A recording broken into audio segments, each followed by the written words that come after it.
নাঙ্গলকোট দায়ামসাতি স্কুলের কৃষি শিক্ষক প্রবাসী থেকেও স্বপদে বহাল, নিচ্ছেন বেতন ভাতাও। শুনলেন সংবাদ শিরোনাম, এখন বিস্তারিত।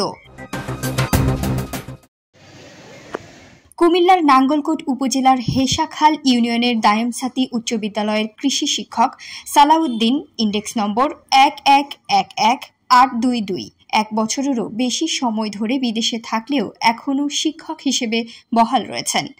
শুধু তাই নয়, নিয়মিত ভোগ করছেন সরকারি বেতন ভাতাও।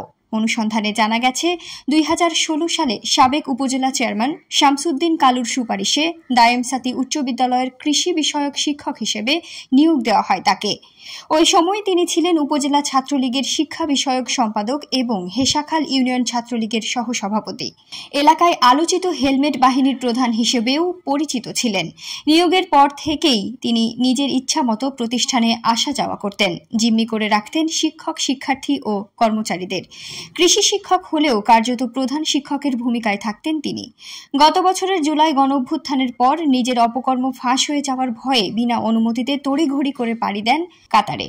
অথচ 1 বছরের বেশি সময় পার হয়ে গেলেও বিদ্যালয়ের রেকর্ড অনুযায়ী তিনি এখনও প্রতিষ্ঠানে কৃষি শিক্ষক হিসেবে কর্মরত আছেন এবং প্রতি মাসে বেতন ভাতা তুলছেন। প্রতিবেদকের হাতে আসা এমপিও তালিকায় এই প্রমাণ মিলেছে। এদিকে এতদিন ধরে বিদ্যালয়ে অনুপস্থিত থাকা সত্ত্বেও কর্তৃপক্ষ কোনো নোটিশ জারি করেনি। বিষয়টি ইচ্ছাকৃতভাবে আড়াল করার পেছনে প্রধান শিক্ষক মফিজুর রহমান সরাসরি জড়িত বলে অভিযোগ রয়েছে। তবে তিনি দাবি করেন 5 আগস্ট পর থেকে তিনি স্কুলে আসেননি, তাই সেপ্টেম্বর থেকে তার বেতন বন্ধ এবং শোকজ করা হয়েছে। কিন্তু এতদিন কেন শোকজ করা হয়নি বা তার ব্যাপারে কেন কোনো ব্যবস্থা নেওয়া হয়নি জানতে চাইলে তিনি সঠিক কোনো জবাব দিতে পারেননি। অন্যদিকে এলাকা জুড়ে আলোচনা ও সমালোচনার সৃষ্টি হলে 1 বছর পর বিদেশ থেকে এসে স্থানীয় বিএনপির একটি পক্ষের সাথে সখ্যতা গড়ে তুলে আবার স্বপদে যুক্ত হওয়ার পায়তারা করছেন বলে জানা গেছে। প্রতিবেদকের হাতে আসা একটি ভিডিওতে এই ধরনের কথোপকথন পাওয়া গেছে। আমাদের সালাউদ্দিন সাহেব 5 আগস্টের পর থেকে বিদ্যালয়ে আসতেছেন না এবং ওনার ব্যাপারে আমাদের কমিটির মিটিংয়ে একটা এজেন্ডা নিয়ে আলোচনা হওয়ার পরে ওনাকে শোকজ করার ব্যাপারে সিদ্ধান্ত হয়েছে এবং ওনার বেতন উনি উত্তোলন করে কিনা আমি এটা সঠিক বুঝতে পারিনি, এটা আমাদের হেড স্যার ভালো বলতে পারে।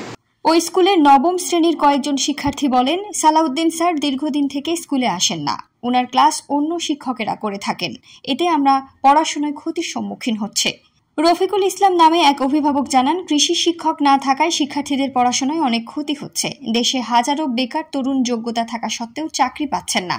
সেখানে একজন শিক্ষক বছরের পর বছর বিদেশে থেকেও পদে বহাল থেকে সরকারি অর্থ ভোগ করছেন।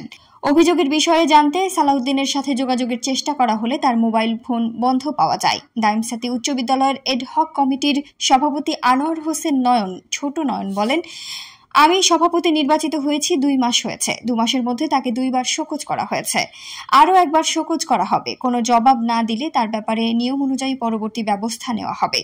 উপজেলা মাধ্যমিক শিক্ষা অফিসার মোহাম্মদ ইউনুস বলেন, আমরা 2 দফা চিঠি দিয়েছি কোনো শিক্ষক অনুপস্থিত আছেন তা জানানোর জন্য, কিন্তু প্রধান শিক্ষক আমাদেরকে বিষয়টি জানায়নি। আপনার কাছ থেকে জানলাম, আমি বিষয়টি খোঁজ নেব।